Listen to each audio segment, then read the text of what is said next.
자, 오늘은 복음을 배우다 아브라함 네 번째 시간입니다.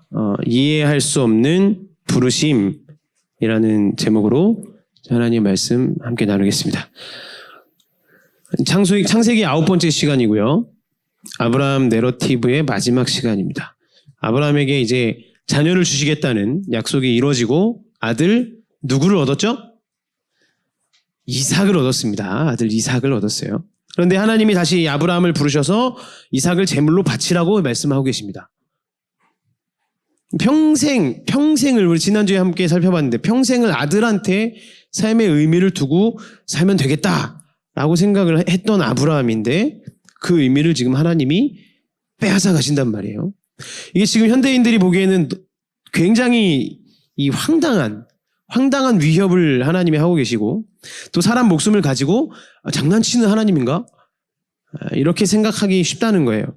하나님은 도대체 이 본문을 가지고 지금 무엇을 말씀하고자 하시는지 오늘도 세 가지로 나눠서 살펴보도록 하겠습니다. 첫 번째는 혼란의 상황, 두 번째는 혼란 속에서의 결박, 마지막으로 이해할 수 없는 부르심에 대해서 살펴보겠습니다. 먼저 혼란의 상황이에요. 하나님이 오늘 직접 주신 그 아들 이삭을 다시 돌려줘라, 나에게 내놔라 라고 말씀하고 계세요. 오늘 본문 2절 말씀을 보시면 여호와께서 이르시되 내 아들 내 사랑하는 독자 이삭을 데리고 모리아 땅으로 가서 내가 내게 일러준 한 산 거기서 그를 번제로 드리라 이렇게 말씀하죠. 히브리어 성경에 보면 아브라함이 이삭을 어떻게 생각하는지 굉장히 잘 표현을 하고 있습니다. 네가 나한테 아들을 바치는데 뭐라고 표현하냐면 그 아들이 아브라함한테 어떤 존재냐? 너의 유일한 것, 네가 사랑하고 있는 너의 모든 것인 그 이삭을 나에게 바쳐라. 이 히브리어 원어로 보면 이런 뜻이 포함이 되어 있어요. 그러니까 창세기 저자가 지금 일부러 이렇게 서술을 하고 있는 거예요. 아브라함에게 이삭의 존재는 어떤 존재였냐? 내 아들이자 내 유일한 것이자 내 사랑하는 모든 것이었다 라고 표현을 하고 있는 겁니다. 근데 이게 왜 문제가 될까요? 이게 왜 문제가 되냐면 이유가 있어요. 하나님이 이삭을 통해서 복을 주겠다고 약속을 하셨잖아요. 그죠? 하나님이 아브라함아 내가 너한테 아들을 줄 거야. 네 아들은 그 종의 아들이 아니고 내가 진짜 너랑 사례를 통해서 아들을 줄 건데 그 아들이 네 민족이 복이 될 거다. 이렇게 약속을 하셨어요. 하나님이 약속을 하셨는데 지금 하나님이 직접 주셨던 그 약속을 스스로 철회하고 계시네? 이렇게 느껴진다는 거예요. 게다가 이 구절이 사실 현대인들이 이해할 수 없습니다. 왜냐하면 하나님이 어떻게 이렇게 잔인하실 수가 있냐. 아니 아들이 죽은 아들도 아니고 살아있는 아들을 오늘 버젓이 나랑 같이 오늘 아침 밥 먹었고 오늘 나랑 같이 웃으면서 얘기 나눴고 아들아 잘 잤니? 막 인사했던 아들인데 갑자기 아들을 데려와서 산 제물로 막 자기한테 바치래. 이게 하나님이 말이 되냐는 거죠. 그러니까 이렇게 막 질문하게 되는 거예요. 지금까지 교회를 떠나는 많은 사람들이 이 본문 설교에서 이런 메시지를 느꼈던 거예요. 믿음이란 게 뭐냐? 믿음이란 게 뭐냐면 말도 안 되는 명령에 순종하는 거다. 하나님이 아무리 말도 안 되는 명령을 주셔도 순종해야 된다. 아들을 죽이라고 해도 죽여야 되는 게 기독교다. 그게 하나님 뜻이다. 순종이란 건 뭐냐? 미친 명령에도 말도 안 되는 명령에도 따르는 게 순종이다. 이렇게 이해를 했다는 거예요. 그러니까 교회 다니기 싫어지죠. 저 같아도 교회 다니기 싫어지겠어요. 제가 아직 아이가 없지만 만약에 아이가 딱 생겼는데 하나님이 야 영준아 그래 내가 너한테 기쁨이 되는 이 아이를 줬으니까 이 아이를 이제 나한테 제물로 바쳐라. 전 교회 안 다닐 것 같은데요. 그냥 현대인들이 생각하기에 이 뭐야 아들을 죽이라면 죽여야 되는 거야? 이런 기독교 이런 종교는 내가 받아들일 수 없다. 이런 거부감들이 있다는 거죠. 이런 시각은 성경을 전체적으로 읽지 못할 때 나타나는 시각입니다. 전체적으로 성경을 보지 못하는 거예요. 그러니까 이 본문을 지금 되게 단순히 윤리적인 잣대만을 가지고 보고 있는 거예요. 근데 그렇게 보면 안 된다는 거죠. 예를 들어서 제가 여러분한테 여러분 사람을 밀폐된 공간 안에 가둬두면 돼요? 안 돼요? 라고 질문하면 여러분 뭐라고 대답하실래요? 밀폐된 공간에 사람을 가둬두면 됩니까? 안 됩니까? 안 되죠. 안 돼요. 이게 윤리적으로 안 맞잖아요. 사람을 그렇게 막 숨도 못 쉬는 밀폐된 공간에 가둬두면 안 되지. 도덕적으로 말이 안 돼. 라고 대답하겠죠. 그죠? 그래서 제가 또 물어볼게요. 그러면 감옥에는요? 사람을 감옥에 가둬두는 건 되는 건가요? 뭐라고 대답하실래요? 저기 이렇게 고개를 젓는 청년도 있는데, 감옥에 있는 건 괜찮겠죠? 왜냐하면 감옥이라는 공간은 좀 다른 얘기잖아요. 법을 위반한 행위에 대한 심판의 개념으로 적용되는 거잖아요. 감옥이라는 곳은. 그러니까 윤리라는 또 다른 차원에서 그걸 통합적으로 고려해야지 이렇게 바라봐야 되는 거예요. 감옥이라는 것은. 그렇게 생각해야 돼요. 그죠? 이 본문도 단순히 우리가 윤리적으로 볼 게 아니라 성경 전체랑 같이 봐야 돼요. 이렇게 상황에 따라 달라질 수 있다는 얘기를 하고 있는 겁니다. 하나님은 분명히 성경 전체에서 아들을 함부로 제사 드리는 것에 대해서 금지하셨어요. 에스겔 19장 5절 앞에 화면에 보시면, 또 그들이 바알을 위하여 산당을 건축하고 자기 아들들을 바알에게 번제로 불살라 드렸나니 이는 내가 명령하거나 말하거나 뜻한 바가 아니니라. 분명히 하나님은 지금 이런 거 내가 원치 않는다 말씀하셨단 말이에요.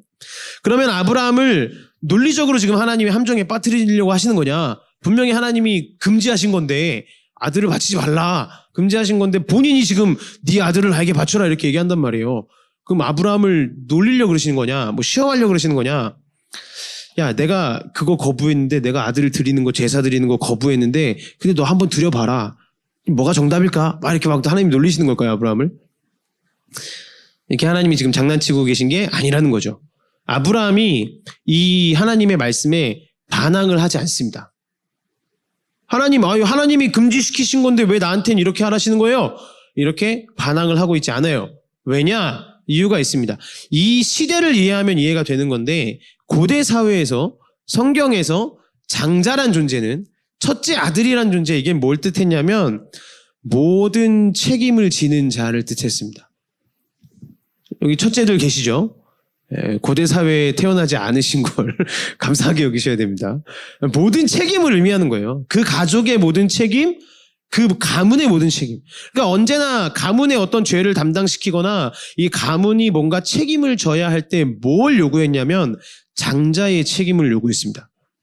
장자의 책임. 이스라엘 백성 출애굽 당시를 보세요. 파라오가 이스라엘 백성들을 출애굽 안 시켜주고 내가 계속 이렇게 내가 데리고 살겠다, 내가 노예로 부려먹겠다 이렇게 하니까 하나님이 이스라엘을 학대한 대가로 이집트의 마지막 재앙을 뭘로 내리시죠? 누구의 죽음으로 내리시죠? 장자의 죽음으로 내리십니다. 그 나라의, 그 민족의, 그 가문의 죄악을 장자가 감당하는 거예요. 애굽의 장자가 다 죽게 되죠. 그러니까 언제나 그 가문 전체에 대한 책임을 물을 때 장자에 대한 책임을 요구를 했다는 거예요. 그러니까 성경에 계속해서 이 내용들이 등장을 한다는 거죠. 민수구에도 보면 나와 있고 다른 구약 성경에도 보면 나와 있습니다. 뭔가를 거룩하게 구별해야 되고 책임져야 되고 죄에 대한 대가를 담당할 때는 언제나 전체를 대표해서 장자가 책임져라 이렇게 얘기를 하는 거예요.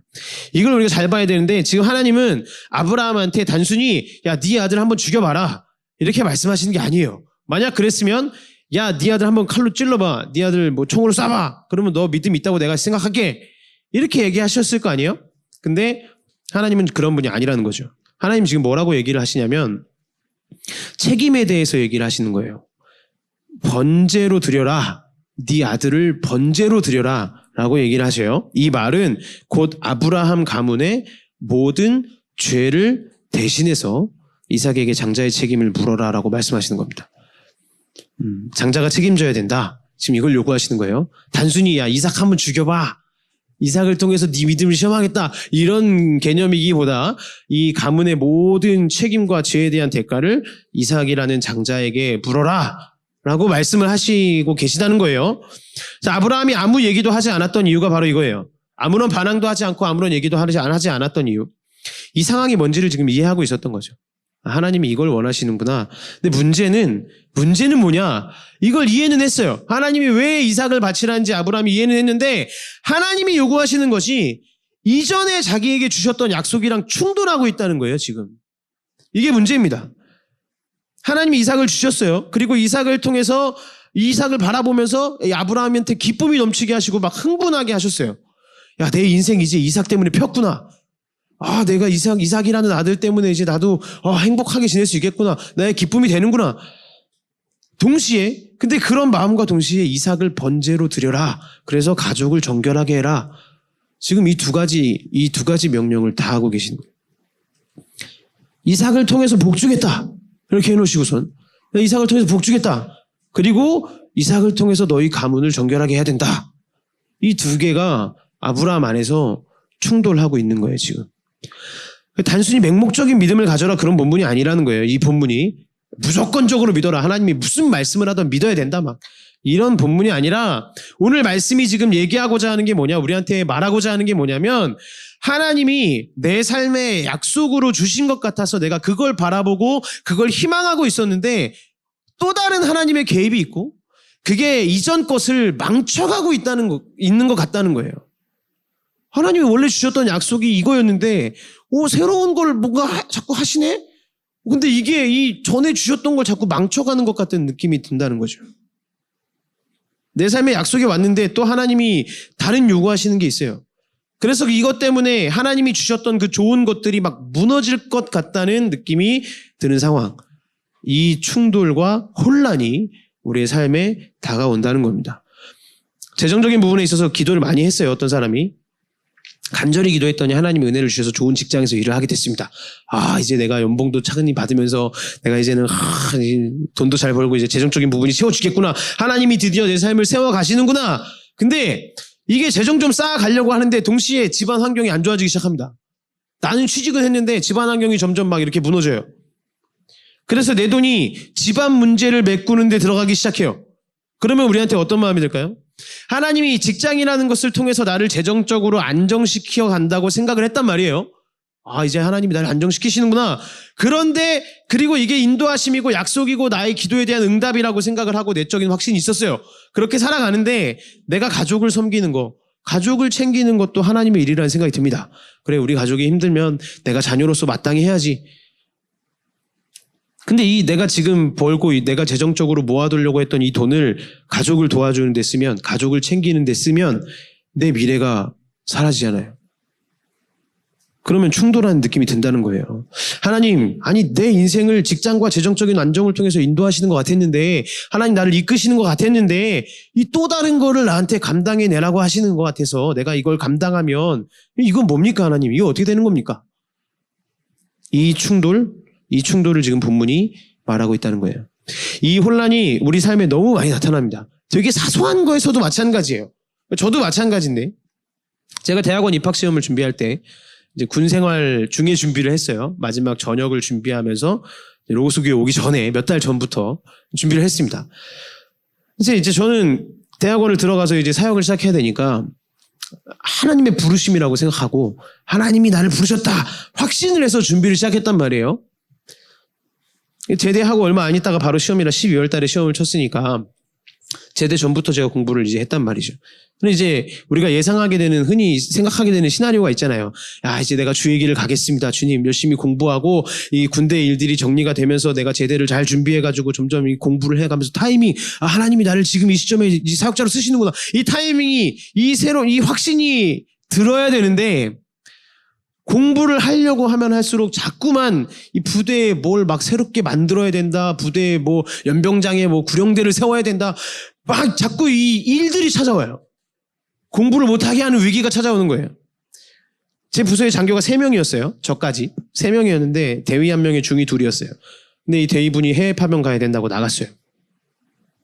2명 남았죠. 근데 이제 1명이 저보다 이제 반년 선배거든요. 반년 가지고 막 선배라고 되게 막 이렇게 쟤는 나이도 동갑인데 그런 선배가 있었어요. 근데 이 선배가 자기는 뭐 야근 안 할 거다. 막 주말에 나 부르지 마라. 이러고 막 소령님한테 막 개겨요.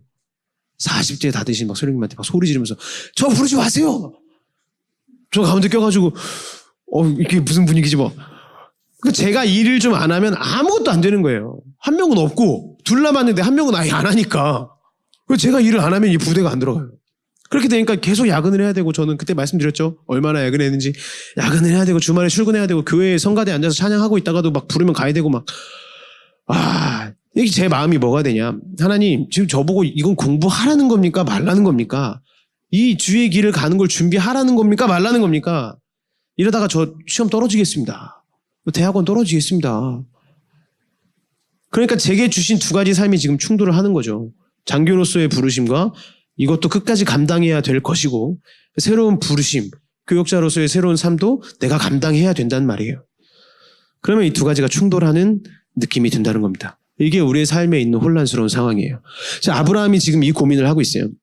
이삭을 번제로 드려서 죄를 깨끗하게 하고 내 가정을 하나님과 화목하게 하는 거, 이거 분명히 해야 될 일이에요. 그렇죠? 누군가가 책임을 져야 되고, 그게 그 당시에는 장자가 책임을 지는 게 정답이었습니다. 그럼 누군가 해야 되기 때문에 이걸 이삭이라는 장자가 해야 됐어요. 하나님이 말씀하시는 거고. 그런데 하나님이 이삭을 통해서 분명히 네 민족을 복 주시겠다, 네 민족을 창대케 하겠다 약속하셨단 말이에요. 너의 자손이 하늘의 별과 같이 빛날 거다, 이렇게 얘기를 했단 말이에요. 하나님이 이것도 하나님이 주신 약속이죠. 그 이삭을 포기하게 되면, 이삭을 포기하고 이삭을 제물로 드리게 되면 먼저 주셨던 약속은 안 이루어지는데, 둘 다 하나님이 주신 건데 이렇게 충돌할 때 이게 혼란의 상황이라는 거예요. 하나님은 부르심의 과정에서 우리를 이 혼란의 상황으로 몰고 가신다는 걸 오늘 본문이 얘기하고 있는 겁니다. 그럼 두 번째로 살펴볼 건 이제 혼란 속에서의 결박이에요. 아브라함이 하나님의 말씀에 순종하려면 이삭은 내게 되지 못하고, 내 것이 되지 못하고 이삭을 번제단 앞에 결박시켜야 됩니다. 점점 아브라함의 손에서 이삭이 멀어져 가요. 점점 아브라함의 손에서 내가 마음대로 할 수 있었던, 내가 좋은 대로 할 수 있었던 아들에서 하나님께로 이 이삭이 멀어져 갑니다. 그러니까 아브라함이 이삭을 내 마음대로 못한다, 이삭이 움직이지 못하고 점점 뭔가에 묶여가고 있다는 걸 본문이 드러내고 있어요. 이게 9절 말씀인데, 하나님이 그에게 일러주신 곳에 이른지라 이에 아브라함이 그곳에 제단을 쌓고 나무를 버려놓고 그의 아들 이삭을 결박하여 제단 나무 위에 놓고, 지금 아브라함에게서 이삭이 계속해서 떠나갑니다. 그리고 결박되어 가기 시작해요. 이삭이 번제단 앞에 결박돼서 아브라함 마음대로 할 수 없는 상황이 됐어요. 많은 분들이 하나님의 인도하심을 도중에 떠나게 되는 순간이 바로 이 순간입니다. 전사님, 하나님이 분명히 원래 저한테 이런 기쁨과 요소들을 주셨어요. 제 삶에 이런 것들을 주셔서 저를 행복하게 해주셨어요. 근데 하나님이 추가로 주신 또 다른 일들 때문에 내가 누리고 즐기고 있었던 이게 나쁜 게 아닌데도, 이게 잘못된 게 아닌데도 내가 포기를 해야 됩니다. 그렇게 되면 심지어 하나님이 약속하셨던 나의 이삭이 지금 결박됩니다. 내 기쁨이 결박됩니다. 내 재정이 결박됩니다. 내가 하고 싶은 걸 못합니다. 하나님, 저는 하나님 일하시는 방식이 싫어요. 하나님 맨날 막 나를 결박하시고, 하나님 맨날 나를 뭔가에 묶어놓으시고, 하나님, 이제는 저는 제 이삭을 지켜야겠습니다. 저의 이삭을 결박시키지 마십시오. 우리는 이제 이삭에 집착하는 과정을 지켜나가려고 한다는 거예요. 하나님, 우리 의도가 나쁜 게 아닙니다. 하나님, 저에게 주신 이삭을 지키는 게 왜 나쁜 겁니까? 하나님이 이삭을 주셨잖아요. 근데 왜 그걸 지키는 게 나쁜 겁니까? 내가 하나님이 주셨던 기쁨을 지켜나가는 게 나쁜 건가요? 이삭을 잃으면 기쁨이 없기 때문에, 제 삶에 기쁨과 행복과 즐거움이 없기 때문에, 제 삶의 이유와 목적이 없기 때문에 제가 이삭을 지켜야 되겠습니다. 이제 내가 나의 이삭, 내 재물, 내 재산, 내 학력, 이제 내가 지켜보겠다는 거예요. 내가. 왜냐? 하나님이 주신 거잖아요. 우리가 기도하면서 막 믿음으로 얻어서 하나님이 나에게 주셨단 말이에요. 이게 우리 마음에 있다는 거죠. 결국 이 모든 게 아브라함을 향한 하나님의 시험이에요. 지금 하나님의 시험의 과정인데, 그러면 하나님이 왜 자꾸 이 시험을 주실까요? 우리가 착각하는 게 뭐냐면, 돈이나 학벌이나 내가 지금 이 땅에서 누리고 있는 것들에 대해서 하나님의 부르심을 따르면, 하나님이 부르심을 순종하면 단순히 그 내가 가지고 있었던 게 다 나쁜 거고, 이걸 하나님이 다 나쁘게 여기시고, 나의 부르심 앞에 너는 모든 걸 버려라, 앞으로는 가난하게 평생 살아라, 우리 마음에 이런 마음이 있다는 거예요. 하나님의 부르심을 따르면 내가 지금 하고 있는 것들을 버려야 되고, 내가 지금 하고 있는 일들을 포기해야 되고, 막 이렇게 내가 뭐 일을 좀 더 못하더라도 교회에 나가서 뭔가를 하나 더 헌신해야 될 것 같은데, 막 이런 생각에 사로잡히게 된다는 겁니다. 근데 이건 아니라는 거예요. 성경이 지금 나타내고 있는 것은 이겁니다. 뭐냐면, 사람이 하나님께 자신의 이삭을 결박시키지 않으면, 내가 가지고 있는 나의 이삭을 하나님 앞에 결박시키지 않으면 내가 되게 내 마음대로 자유로울 것 같지만, 하나님께 결박시키지 않으면 언제나 사람은 다른 어딘가에 결박하고 또 그것에서 벗어나지 못할 거라는 걸 말하고 있는 거예요. 하나님께 드려지지 않아도, 하나님께 결박되어지지 않아도, 네가 하나님을 믿지 않고 뭐 교회를 다니지 않고 마음대로 산다고 생각하지만 언제나 네가 소중히 여기는 그것이, 너의 이삭이 어딘가에 결박되어서 네 마음대로 하지 못하는 일이 벌어지게 될 거다. 이걸 오늘 본문이 보여주고 있다는 거예요. 이게 무슨 말이냐? 왜 내가 하나님을 떠나서도 결박된 삶을 살 수밖에 없냐? 3가지 단계가 있습니다. 한번 예를 들어볼게요. 자, 아브라함과 같이 자녀를 내 인생의 전부고 기쁨이라고 생각하는 사람이 있었어요. 그리고 이제 하나님이 아니라 이제 내가 내 자녀를 지켜보겠다라고 생각을 했습니다. 그러면 이 사람은 어떻게 될까요? 내 목표는 자식 농사 잘 짓는 거고 자녀가 내 말 잘 듣는 거예요. 그래서 이제 보니까 하나님이 나에게 자녀를 주셨다. 이게 첫 번째 단계예요. 약속입니다. 첫 번째 단계 약속이에요. 아, 하나님이 내 자녀를 주셨다. 하나님이 내 자녀를 크게 키우실 것이다. 약속의 단계예요. 근데 2번째 단계, 문제가 생깁니다. 문제. 약속 다음에 문제예요. 자녀가 내 마음대로 안 되는 거예요. 분명히 하나님이 내 자녀를 주셨고 막 내 자녀를 크게 키우실 거다. 약속을 주셨는데 자녀가 내 마음대로 안 됩니다. 그러니까 말하는 거죠. 야, 너 방황 좀 그만해. 이런 얘기 들어보시는 분들 많죠, 여기? 그죠? 야, 너 방황 좀 그만해. 너 뭐 먹고 살려고 그러니? 그 시간에 좀 책 좀 더 보고 취직도 준비하고 좀 이렇게 해야 될 거 아니야? 막 초조해져요. 왜 그러죠? 왜 초조해질까요? 첫 번째, 이 자녀가 하나님이 내게 주신 약속이니까. 하나님이 나한테 이 자녀라는 약속을 주셨는데 이 내가 자식 농사를 잘 짓고 이 약속을 이뤄가는 게 나의 행복인데 자식이 평안하고 장가가고 시집 가는 게 제일 중요해진 거예요, 내 삶에. 근데 이게 자꾸 잘 이루어지지 않고 2번째 단계인 문제가 생기니까 초조해지는 거죠. 자꾸 자녀의 삶에 여러 가지 일들이 생겨요. 자녀가 방황을 하기도 하고 재정적인 어려움을 겪기도 합니다. 그러면 이제 이거 그대로 놔두면 내 자녀는 장가도 못 가고 시집도 못 가고 취업도 못 하고 취직도 못 하고 이 하나님의 약속이라는 것에 문제가 생기게 된 거예요. 그러면 이걸 해결하려면 어떻게 되냐? 세 번째 단계, 결박해야죠. 결박. 누구를 결박할까요? 자녀를 결박합니다. 어떻게든 이 자녀가 나쁜 짓 못하게, 어떻게든 이 시기에는 결혼할 수 있게, 어떻게든 이때는 취직할 수 있게, 시시콜콜 자녀를 막 따라다니면서 간섭을 하기 시작한다는 거예요. 그럼 이 단계가 보이시나요? 약속이 있었죠. 하나님의 약속이 있었어요. 문제가 생깁니다. 그리고 그 문제를 해결하기 위해서 내 스스로 자녀에게 집착해 가기 시작한다는 거예요. 결박시킵니다. 지금 이 사람은 하나님이 자신에게 자녀를 맡겨라 하는 이 말을 결박이라고 생각했어요. 그래서 하나님의 그 말을 굉장히 추상적으로 들었습니다. 하나님, 제가 뭔 제 자녀를, 제 이삭을 하나님 앞에 바칩니까? 그런데 이 부모는 하나님께는 바치지 않으면서 이 자식 농사라는 번제단 앞에 자녀를 바치고 싶어 한 거예요. 하나님이 주신 이 자녀를 내 힘으로, 하나님의 힘이 아니라 하나님이 주신 그 약속을 나의 노력으로 지키겠다. 이 삶이 내 자녀를 올가매는 겁니다. 그러다 보니까 이제 이 자녀는 부모의 요구 앞에 점점 오그라드는 거예요. 점점 작아지는 거예요. 이 부모의 요구대로 살아야 되기 때문에. 성경이 뭐라고 말하고 있는 거냐?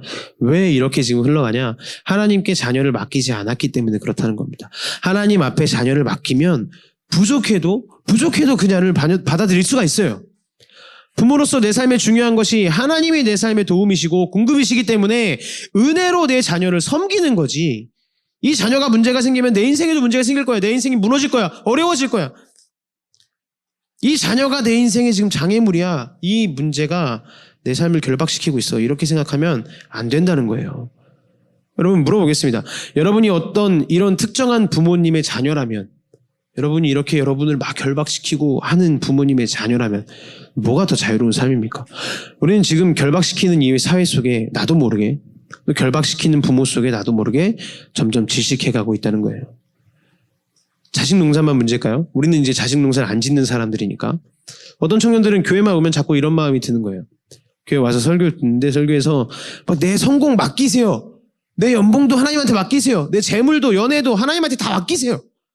도대체 하나님은 남기는 것도 없이 내 거 다 털어간다. 하나님 뭘 그렇게 자꾸 맡기라 그러시는 건지, 내 걸 왜 이렇게 다 뺏어가시는 거야. 이런 느낌이 든다는 거죠. 나를 결박하신다. 막 나를 자꾸 어디가에 묶어놓으신다. 우리 삶의 의미가 돈이라고 생각을 해봐요. 내 돈 뺏어가는 것 같은 그 하나님. 막 헌금 안 내기 눈치 보이고 막 이거 뭐지? 내 돈을 뺏어가는 것 같은 하나님. 그럼 어떻게 하냐? 약속, 문제, 결박. 이 단계가 똑같아요. 처음엔 그렇죠. 하나님이 나의 필요를 공급하실 것이다. 그래, 내가 내 물질을 드리고 내가 가진 것들을 하나님한테 내려놓으면 하나님이 나의 필요를 채우시고 공급하실 것이다. 이 약속을 바라봐요. 약속이 왔어요. 쭉 살아갑니다. 이 약속대로. 근데 문제가 생겨요. 내게 주신 상황들이 전혀 그렇게 안 됩니다. 하나님이 주신 약속대로 흘러가진 않아요. 문제가 생긴 거죠. 연봉이 그만큼 쌓여가지 않아요. 돈이 그렇게 모여지지 않아요. 그러면 그 다음엔 어떻게? 3단계로 가는 거예요. 집착, 결박. 하나님 됐다. 그 약속, 나를 이렇게 충족하게 채우신다. 그 약속, 내가 이루겠다. 그러면서 적금하고 연금 들고 주식과 부동산에 집착하기 시작합니다. 그럼 솔직하게 한번 생각해 보세요. 그거 그냥 단순한 저축인가요? 단순한 적금인가요? 단순한 투자인가요? 솔직하게 우리의 삶을 돌아보면 단순한 적금이 아닐 수도 있어요. 우리가 정말 단순히 그냥 쌓으려고 적금합니까? 그렇지 않다는 거예요. 이게 우리의 번제단입니다. 내가 그 약속을 이뤄내겠다. 재정적인 풍요로움의 삶의 평안함, 내 삶의 안전, 내가 이걸 쌓아가지고 하나님 그 약속 제가 지키겠습니다. 하나님 나 풍요롭게 하신다고 하셨으니까 내가 이것들을 자꾸 쌓아나가가지고 내 삶을 풍요롭게 만들어 볼게요. 이 집착으로 간다는 거예요. 그러니까 그 주변의 모든 것들을 파괴시키게 됩니다. 모든 걸 다 결박해야 돼요. 그 사람은. 약속을 내가 이루려고 하다 보니까 모든 것을 결박시킨다는 겁니다. 하나님은 지금 이 두 가지 모순된 상황 속에서 단순히 아브라함을 당황시키시려고 하는 게 아니에요. 모순된 상황 속에서 바로 아브라함한테 묻고 계시는 게 이겁니다. 하나님을 신뢰하는 걸 네 군본에 두지 않으면, 하나님을 믿는 걸 네 군본에 두지 않으면 너는 분명히 이삭의 모든 삶 전체를 숨막히게 조여 들어갈 거다. 네가 자녀를 사랑한다고 생각을 하면서 동시에 그게 하나님 안에 들어와 있지 않으면 네가 스스로 그 이삭의 목을 조를 거다. 이게 하나님의 메시지라는 거예요. 아브라함이 이삭을 낳았지만 모든 곳에 내 삶의 전체를 이상한 데 내가 쏟고 있었구나. 발견한 후에 이거 아니구나. 내 스스로의 목적이 있었구나. 이거를 깨닫고 나자 이 두 가지 모순된 상황을 끌고 나와서 이 아브라함의 행동이 달라지기 시작합니다. 이삭이 물어보죠. 오늘 본문 7절 말씀과 8절 말씀을 함께 읽어보겠습니다. 본문 7절과 8절입니다. 시작. 이삭이 그 아버지 아브라함에게 말하여 이르되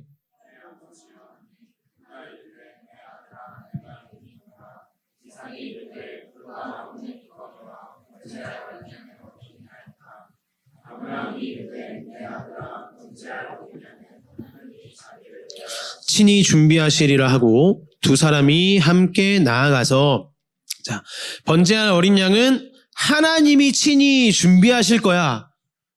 아니 아버지 제사 드리러 간다면서, 제물 드리러 간다면서 이 어린 양은 어디 있습니까? 아들아, 이 어린 양은 하나님이 준비하실 거야. 이 말이 히브리어로 어떻게 돼 있냐면 준비라는 말이 없어요. 히브리어 원어로 보면 준비라는 단어 자체가 없습니다. 이게 지금 번역이 사실은 안 되니까 그냥 번역을 이렇게 한 거예요. 우리 말로. 원래는 어떤 단어가 들어가 있냐면 보다라는 단어가 들어가 있어요. see, 보다. 그러니까 원어로 직역을 하면 이게 되게 이상한 대답이 됩니다. 무슨 번역이 되냐? 아버지, 어린 양 어디 있습니까? 우리가 제물 드릴 어린 양 어디 있습니까? 우리는 지금 어린 양이 안 보이지만, 아들아, 우리 눈에는 지금 어린 양이 안 보이지만 지금 하나님이 어린 양을 보고 계셔. 이 본문의 직역이 이 뜻입니다. 이 말이에요. 하나님은 지금 이 순간에도 해결책을 보고 계시고 나는 그걸 믿고 걸어가는 거야. 아브라함이 이 고백을 하고 있다는 거예요. 모순된 상황에 있는 거 알아, 아들아. 재물 드리러 가는데 그 재물이 없지? 모순된 상황이야. 그런데 이거 내가 지금 해결 못하는데, 지금 내 힘으로는 앞이 보이지 않으니까 해결할 수가 없는데, 이 두 가지 모순된 상황 다 하나님의 약속이야. 하나님은 지금 해결책을 보고 계셔. 우리 눈엔 보이지 않지만 하나님은 그 해결책을 보고 계셔. 그래서 그분이 이 둘 다 이루실 거야. 그걸 믿고 아브라함이 걸어갔다는 거예요. 이삭을 통해서 복 주겠다. 이삭을 통해서 네 가문의 죄를 씻으라. 이 두 가지 모순된 상황을 해결하는 길은 하나님 제가 이삭 챙기겠습니다. 이것도 아니고 하나님 제가 이삭 하나님께 드리겠습니다. 이것도 아니에요. 둘 다 하나씩밖에 안 이루어지잖아요. 아브라함은 이렇게 얘기합니다. 주님이 아시겠죠. 저는 지금 모릅니다. 저한테는 보이지 않습니다. 안 보입니다. 그렇지만 제가 이 길을 걷습니다. 왜냐하면 하나님이 그 해결책을 지금도 보고 계시기 때문입니다. 그래서 지금 9절 말씀의 행동이 가능한 거예요. 아들을 자기 손으로 직접 번제단에 결박하고 있는 이 비통한 심정에 이 행동이 아브라함한테 가능한 겁니다. 그 믿음이 있었기 때문에. 아들을 묵묵히 자신의 삶에 결박시키는 게 아니라 하나님 앞에 결박하는 이 믿음. 이게 혼란 속에서 결박을 벗어나는 길이라는 거예요. 마지막으로 살펴볼 건 이해할 수 없는 부르심이에요. 그러면 내 자신의 것을 하나님 앞에 결박시킬 때, 내 소중한 것을 결박시킬 때 그 이해할 수 없는 부르심 속에 왜 우리가 자유해질 수 있냐? 왜냐하면 하나님은 아브라함이 소중히 여기던 것을 되찾게 만드신 분이시기 때문입니다. 이게 이해할 수 없는 부르심 안에 담겨있는 부르심의 완성이에요. 10절에서 12절 말씀을 보세요. 손을 내밀어 칼을 잡고 그 아들을 잡으려 하니 여호와의 사자가 하늘에서부터 그를 불러 이르시되 아브라함아 아브라함아 하는지라. 아브라함이 이르되 내가 여기 있나이다 하매 사자가 이르되 그 아이에게 내 손을 대지 말라. 그에게 아무 일도 하지 말라. 내가 내 아들 내 독자까지도 내게 아끼지 아니하였으니 내가 이제야 내가 하나님을 경외하는 줄을 아노라. 하나님이 지금 아브라함한테 뭘 되찾게 하셨죠? 이삭을 되찾게 하셨어요. 아브라함이 그렇게 소중히 여겼던 이삭, 그렇게 사랑했던 모든 것인 이삭을 되찾게 하셨어요. 사람들이 이 구절을 보고 사실은 굉장히 이럴 수 있습니다. 막 속된 말로 좀 띠껍게 생각할 수 있어요. 마치 무슨 유괴됐다가 풀려난 것처럼 하나님한테 붙잡혀 갔다가 풀려난 느낌이 든다는 거예요. 결국 막 죽여야 되냐, 이 아들을 바쳐야 됩니까? 막 고민하고 막 이러다가 하나님 앞에 결박해서 묶어놨더니 갑자기 칼을 내리치려고 하는데 아브라함아 이렇게 하더니 이제 내가 너를 알겠다 그래. 너 믿음 좋구나. 와, 네가 나를 이렇게 믿는구나. 그 믿음 하나 테스트하자고 지금 아들을 죽기 직전까지 사지로 몰아넣은 하나님이 이게 무슨 말도 안 되는 하나님이냐? 이런 느낌이 들 수 있지만 본문을 이렇게 읽으면 안 된다는 거예요. 지금 뭐냐면 아브라함이 원래 가지고 있었던 이삭과 번제로 드린 다음의 이삭은 다른 거예요. 아브라함이 하나님께 드리기 전에 이삭은 내 삶의 중심이었고 이제 아브라함의 모든 것이었고 아브라함의 해결책이었고 아브라함의 집착이었어요. 그러나 아브라함에게 이제 이삭은 이 번제단에 이삭을 드린 다음에 그 이삭은 내 인생을 성공시킬 대상이 아니에요. 내 인생을 이끌어나갈 대상이 아니에요. 내 인생에 뭐가 흘러갈 수 있는 대상이 아니에요. 아브라함은 이제 더 이상 이삭에게 휘둘리지 않습니다. 그러니까 이삭을 사랑하면서도 진실하게 자유할 수 있는 거예요. 왜냐? 결박된 것들이 모두 풀렸기 때문에. 이삭을 통해서만 내가 이 약속을 이루겠다. 이게 아니라 하나님이 내가 이삭을 통해서 이삭이 있어야 이 약속을 이뤄나가실 거야. 이 생각이 아니라 이삭 안에 있었던 모든 불순물들과 아브라함이 집착하고 있었던 모든 것이 사라졌습니다. 내가 이삭을 온전하게 섬길 수 있게 된 거예요. 근데 그래도 문제가 남아있죠. 결국은 이삭을 되찾았으니까 하나님께 드리는 번제는 지금 포기해야 되죠. 그죠? 지금 하나님이 약속하신 게 이삭을 통해서 복 주겠다. 또 하나는 이삭을 통해서 네 가문을 정결케 하겠다. 근데 이삭을 되찾았어요. 이삭을 통해서 복 주겠다는 약속은 이루어졌습니다. 그런데 반대로 이삭을 통해서 네 가문을 정결케 하겠다는 약속은 이루어지지 않았어요. 문제죠. 하나님께 드리는 번제를 포기해야 되냐? 하나님이 지금 내게 명령하신 둘 중에 하나는 포기하게 되겠다. 지금 이렇게 생각을 하는 건데 하나님은 그 순간에 아브라함 마음속에 두 가지 명령 중에 그럼 하나는 포기하고 내 아들을 살리는구나. 이 생각을 하고 있는 아브라함 마음속에 하나님이 뭘 보여주시냐? 미리 준비해 두신 양을 보여주시는 거예요. 13절 말씀. 아브라함이 눈을 들어 살펴본즉 한 순양이 뒤에 있는데 뿔이 수풀에 걸려 있는지라. 아브라함이 가서 그 수장을 가져다가 아들을 대신하여 번제로 드렸더라. 하나님이 지금 아브라함의 삶에 직접 개입하셨어요. 죄에 대한 책임을 지고 이삭을 통해서도 복도 흘러가게 하시는 거예요. 이 두 가지가 모두 이루어지신 것은 이삭 때문이었냐? 아니고. 아브라함 때문이었냐? 아니고. 이 두 가지가 왜 동시에 이루어질 수 있었냐?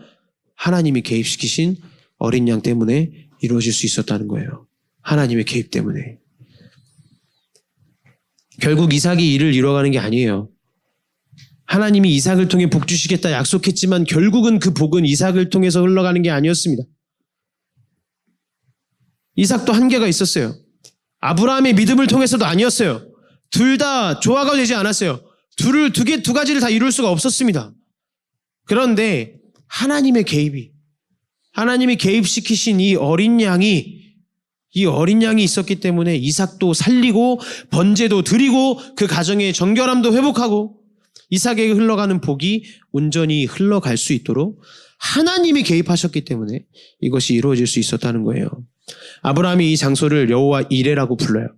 14절 말씀 보면 아브라함이 그 땅 이름을 여호와 이레라 하였으므로 오늘날까지 사람들이 이르기를 여호와의 산에서 준비되리라 하더라. 지금 이레라는 말이 아까 그 보다라는 말과 같은 의미예요. 그러니까 여기에 여호와의 산에서 준비되리라 뭐 이런 말 없습니다. 그죠? 여호와 이레, 여호와의 산에서 준비되리라. 이걸 다시 해석해야 돼요. 다시 해석하면 하나님이 보신다. 여호와 이레. 하나님이 보신다. 하나님이 양을 보신다. 그런데 이게 되게 여러 가지로 해석될 수 있어요. 하나님이 보신다. 단순히 이 뜻만이 아니라 이게 수동적으로도 해석됩니다. 무슨 말이냐면 하나님이 보신다. 하나님이 나타내실 것이다. 하나님이 보이실 것이다. 하나님이 내가 필요한 것을, 하나님이 내게 필요한 것을 지금 보고 계신다. 이 해석이 다 되는 겁니다. 근데 이 말을 담을 수가 없으니까 여호와 이레 하나님이 준비하신다. 이렇게 해석을 해놓은 거예요. 그래서 오늘 본문은 이거예요. 여러분, 아브라함처럼 말도 안 되는 요구에 순종하세요. 막 자기 아들을 바치라 그래도 바치세요. 여러분 직장 다 그만두고 교회 목자로 섬기라 그래도 섬기세요. 이거 아닙니다. 하나님이 원하시는 내 삶에 조화되지 않는 충돌되는 상황들이 있죠.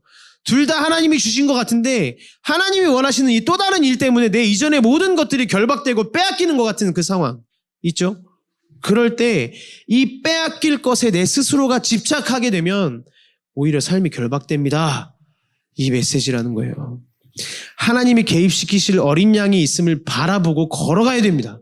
그러면 내 삶의 모순이 되는 하나님의 언약이 모두 이루어지게 될 거라는 거예요. 뭐 때문에요? 이삭 때문에? 아니에요. 아브라함 때문에? 아니에요. 하나님의 개입 때문에. 그 어린 양 때문에 이루어질 수 있는 겁니다. 그럼 마지막이에요. 좋아요, 전사님.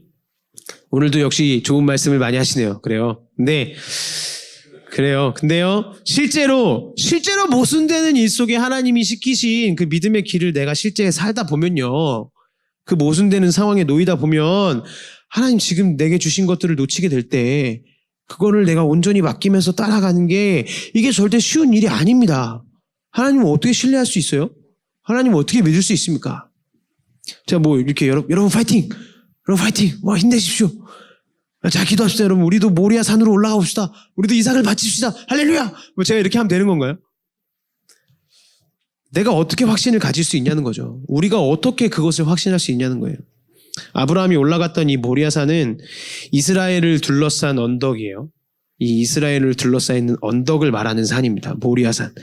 굉장히 많은 시간이 지난 후에, 몇 세기의 시간이 지난 후에 이 주변의 언덕에서 또 한 사람이 고민하고 있는 모습이 성경에 기록되어 있어요.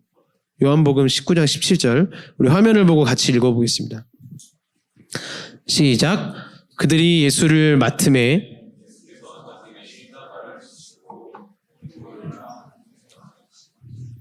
골고다가 어디냐? 제가 나온 서울신대에 가면 이제 실제 명칭이 골고다인 언덕이 있어요. 거기가 아니고 골고다가 어디냐면 예루살렘을 둘러싸고 있었던 모리아산 주변 언덕이에요. 골고다입니다. 갈보리산이 있는 언덕. 골고다 언덕. 지금 이삭 대신에 또 다른 아들이 죽임당할 위협에 놓였어요. 아브라함의 아들이 아니라 하나님의 아들이신 예수 그리스도가 그 산에 올라갔다는 거예요. 이삭이 죽지 않았었던 것은 하나님이 준비하신 어린 양 때문이었습니다. 그죠? 하나님이 어린 양을 미리 예비해 두셔서 죽지 않았어요. 그 어린 양은 동물이었기 때문에 단순히 상징이었어요. 그냥 동물이었으니까. 그런데 창세기 저자가 지금 이 어린 양을 통해서 가리키는 한 사람이 있어요. 수세기 이후에 아브라함의 아들을 살리기 위해서 이삭이 그 언덕에서 내려오는 대신에, 이삭이 그 죽음의 길을 가는 대신에 한 아들이 다시 언덕으로 올라갔습니다. 예수 그리스도가 하나님의 아들이 대신 올라갔어요. 우리가 순종을 앞두고 고민할 때, 야, 어떻게 그거를 타협을 안 해요, 전사님? 어떻게 이걸 내가 포기해요? 우리가 이럴 때 그래도 믿음 가지고 해보자, 기도해보자, 이게 아니라 우리가 내면적으로 어떤 확신으로 그 일을 할 수가 있냐는 거죠. 이게 문제인 거예요. 하나님, 내가 이삭 뺏길 것 같은데, 하나님 주신 그 이삭을 내가 놓칠 것 같은데, 내가 이삭 이거를 내가 지키지 못하고 되찾지 못하면 하나님 자꾸 내 삶이 무너질 것 같은데 내가 온전해질 수 있겠습니까? 내가 이걸 되찾을 수 있겠습니까? 그럴 수 있구나라는 확신이 든다는 거예요. 왜? 내가 기도해서? 그게 아니라 내가 이렇게 내 것 놓기 싫어서 막 머뭇거리고 있을 때 과감하게 자신의 아들을 그 언덕 위에서 놓으시고 결박시키신 분이 있구나. 내 아들을 살리기 위해서, 내가 소중히 여기는 이 기쁨을 살리기 위해서 대신해서 자신의 아들을 번제단에 놓으신 분이 있구나. 그 아들을 내가 바라보면 그분을 신뢰할 수 있다는 거예요. 내가 아들을 잃지 않도록 하기 위해서, 나의 이삭을 놓치지 않게 하기 위해서 자신의 아들을 이렇게 만드신 분, 그분이 있기 때문에 내 인생에 지금은 소중한 것을 잃어버리는 것 같아도, 내 인생에 지금은 이삭이 자꾸만 놓쳐지는 것 같아도 절대 내가 가지고 있었던 이 기쁨이, 이 재물이, 이 평안함을 결코 잃지 않도록 나를 이끄시겠구나. 거기서 그 확신을 가질 수 있다는 겁니다. 예수 그리스도를 통해서. 맹목적인 믿음에 기대 서서 두 가지 모순된 상황 속에 고민하고 계신 분 계신가요? 이거 순종하면 하나님 이거 놔야 되는데요. 이 말씀, 이 부르심 따르면 이건 놔야 되는데요. 이 분노 속에 놓여 계신 분 계신가요? 하나님 무슨 말도 안, 이런 하나님이 어디 있습니까? 이것도 주시고 저것도 주셔놓고 하나는 못하게 하시는 하나님이 어디 있어요? 이 분노 속에 놓이신 분 계신가요? 그러다 보니까 자꾸 내 것에 집착하고 돈에 집착하면서 하나님 이 상황은 모순됩니다. 그러면서 내 스스로를 결박시키고 있는 분들이 계시다면 이해할 수 없는 그 부르심 속에 하나님이 그 가운데로 이끄십니다. 그러나 결박이라는 집착의 방향으로 이끄시는 게 아니라 그가 나타나시리라, 그가 보고 계시리라, 그가 준비하시리라. 하나님이 양을 보고 계신다. 하나님이 그 해결책을 지금 보고 계신다. 그것을 믿음의 눈을 들어서 바라보고 그것을 묵상하면서 계속 삶의 순간순간을 전진해 나가시는 모든 청년들이 되시기를 주님의 이름으로 축복합니다. 네, 이렇게 찬양하겠습니다.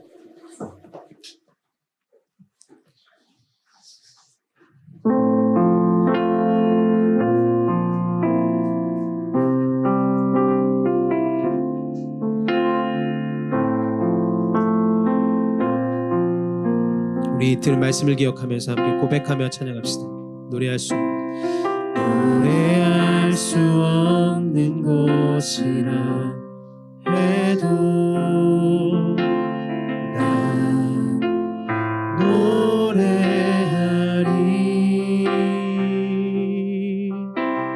기도할 수 없는 곳이라 해도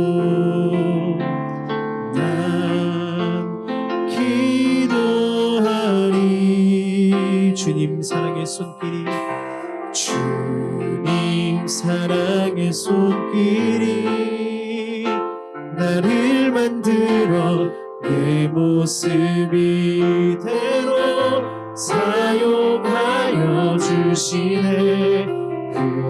흩어진 마음을 만지시어 이끄시는 곳 어디라도 나는 노래하리. 우리 한 번 더 처음부터 고백하며 나아갑시다. 노래할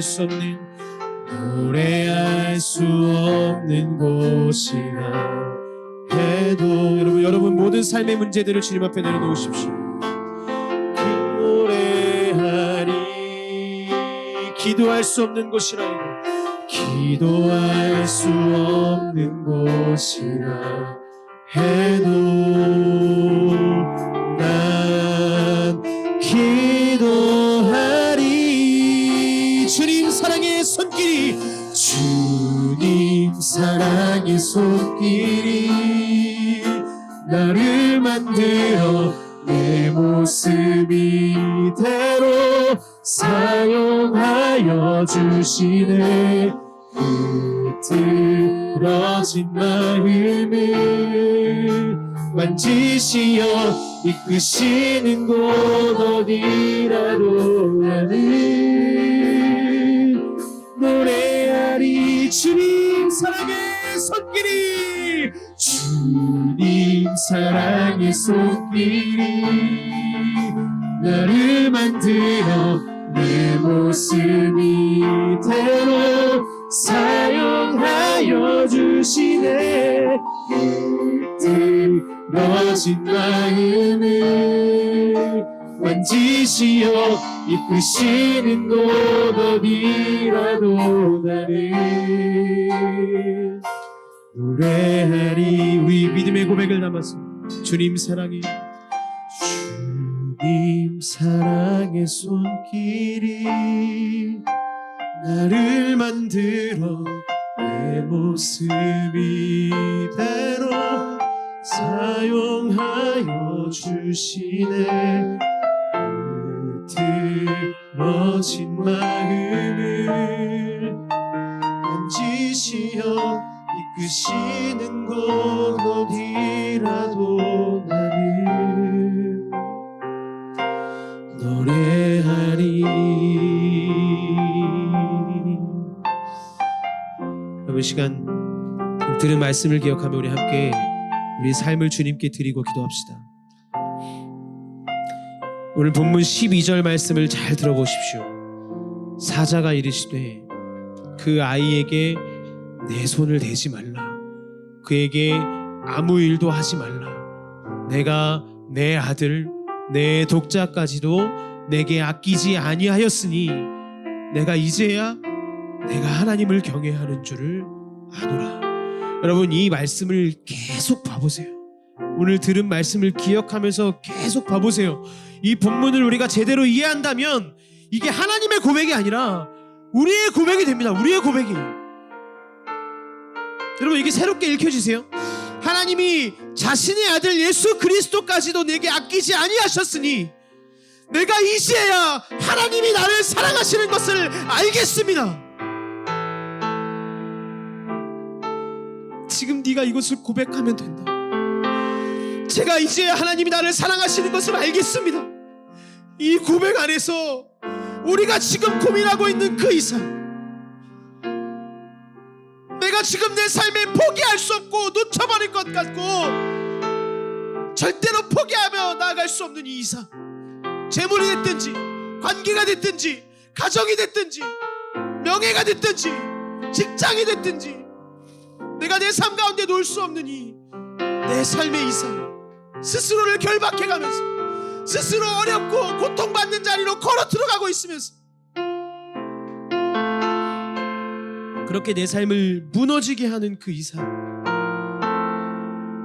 우리가 이 고백을 하나님 앞에 드리며 살아갈 때에 하나님이 자신의 아들 예수 그리스도까지도 내게 아끼지 아니하셨으니 내가 이제야 하나님이 나를 사랑하시는 것을 알겠습니다. 하나님의 사랑에 무엇이 더 증명이 필요합니까? 하나님이 나를 사랑하시는 것에 여러분 무엇이 더 증명이 필요합니까? 이미 자신의 피 같은 아들을, 이미 세상 누구보다 사랑하시는 그 아들을 우리를 위해서 주셨는데,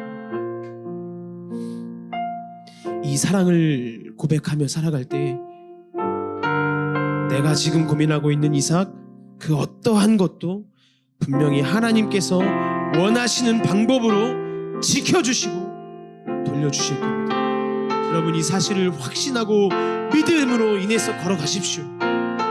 여러분, 삶에 펼쳐져 있는 수많은 이삭 때문에 펼쳐져 있는 문제들과 어려움 속에 이 사실을 확신하면서 걸어가십시오. 하나님이 나를 사랑하시는구나. 그 아들을 죽이시면서까지 나를 사랑하시는 이 사랑 안에 온전히 서 있는다면, 이 사랑을 고백하며 믿음으로 살아간다면 우리의 혼란스러운 모든 상황 속에 온전한 길을 하나님 허락하실 겁니다. 여러분 이제 기도하실 때에 하나님, 지금 나의 삶 속에 혼란스러운 이 상황, 내가 나의 이삭을 포기할 수 없는 이 상황, 내 힘으로 나의 이삭을 지켜나가겠다는 이 상황, 그것을 하지 말라는 얘기가 아니라 하나님께서 무엇에 더 의미를 두고 무엇이 근본이 되어야 하는지를 깨닫기를 원하시는 것을 내가 오늘 알았습니다. 하나님, 하나님의 사랑이 내 삶의 모든 것의 근본입니다. 하나님이 나를 사랑하신다는 그 사실이 내 삶의 모든 근원입니다. 하나님, 내가 이 근본된 삶을 지켜나가며 내 안에 하나님을 향한 사랑을 고백하고 하나님이 나를 사랑하신다는 그 믿음의 고백을 날마다 내 삶 가운데 드림으로 말미암아 하나님, 나에게 펼쳐져 있는 수많은 이삭, 내가 고민하고 있는 그 이삭들, 그 어떤 것도, 그 어떤 것이라도 하나님께서 지키시고 하나님께서 돌려주실 것을 믿음으로 걸어갈 수 있는 하나님, 그 믿음의 눈을 나에게 허락하여 주십시오. 우리 시간 주님 앞에 간절한 마음으로 우리 주님의 이름 한번 부르고 다같이 통성으로 기도합니다. 주여,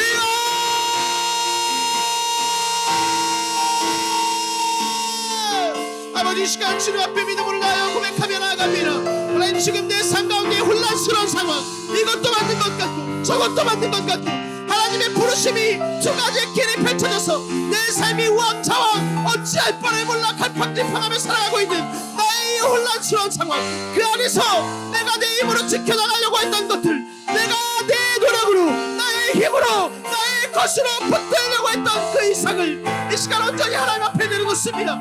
하나님 앞에 결박시킵니다. 나에게 결박하는 것이 아니라 하나님 앞에 나의 믿음을 결박시키며 하나님 앞에 나의 이상을 결박시키며 주님의 믿음 앞에 하나님이 나를 사랑하심을 믿음으로, 주님이 나를 사랑하심을 믿음으로 하나님이 세상 가운데에서 쓰러지지 않고 좌절하지 않고 믿음으로 걸어나갈 수 있는 우리 청년들 한 사람 한 사람 될 수 있도록 주여 아버지 하나님 믿음으로 붙잡아 주십시오.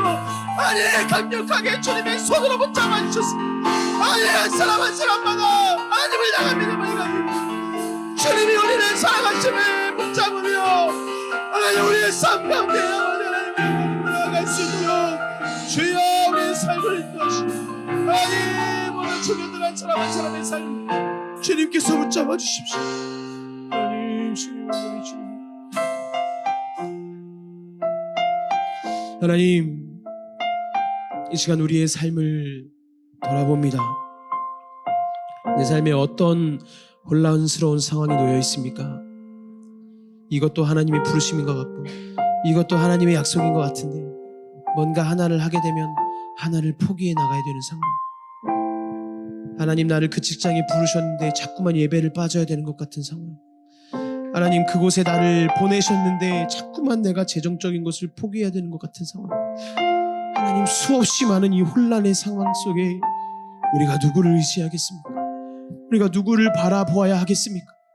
지금까지 나의 힘으로 나의 이삭을 지키려 했다면, 나의 노력으로 나의 이삭을 지켜나가려고 했다면, 하나님을 의지하기보다 내 노력과 내 힘으로 그 이삭을 만들어 가려고 했다면, 하나님 이 시간 그 나에 대한 결박을 주님 앞에 내려놓고 나의 이삭을 나에게 결박시키는 것이 아니라 나의 이삭을 하나님께 결박시키기를 원합니다. 하나님, 나의 이삭을 하나님 앞에 결박시키실 수 있도록 하나님이 나를 얼마나 사랑하시는지, 자신의 아들까지도 내게 아끼지 아니하신 그 사랑을 매일매일 믿음으로 고백하게 하시고 그 고백 안에서 노래할 수 없는 곳이라도 주님을 노래하며, 기도할 수 없는 곳이라도 주님께 기도하며, 예배할 수 없는 곳이라도 주님께 예배하며 믿음으로 걸어가는 우리 모든 청년들 한 사람 한 사람 될 수 있도록 하나님 우리 가운데 역사하시고 우리의 믿음을 강하게 붙잡아 주시옵소서. 함께 하실 주님 감사를 드리며 이 모든 말씀 지금도 살아계셔서 우리와 함께 하시는 예수님의 이름으로 기도드렸습니다. 아멘. 주기도문으로 예배를 마치겠습니다. 하늘에 계신 우리 아버지, 아버지의 이름을 거룩하게 하시며 아버지의 나라가 오게 하시며 아버지의 뜻이 하늘에서와 같이 땅에서도 이루어지게 하소서. 오늘 우리에게 일용할 양식을 주시고 우리가 우리에게 잘못한 사람을 용서하여 준 것 같이 우리 죄를 용서해 주시고 우리를 시험에 빠지지 않게 하시고 악에서 구하소서. 나라와 권능과 영광이 영원히 아버지의 것입니다. 아멘. 네, 하나님께 영광의 박수 올려드리겠습니다.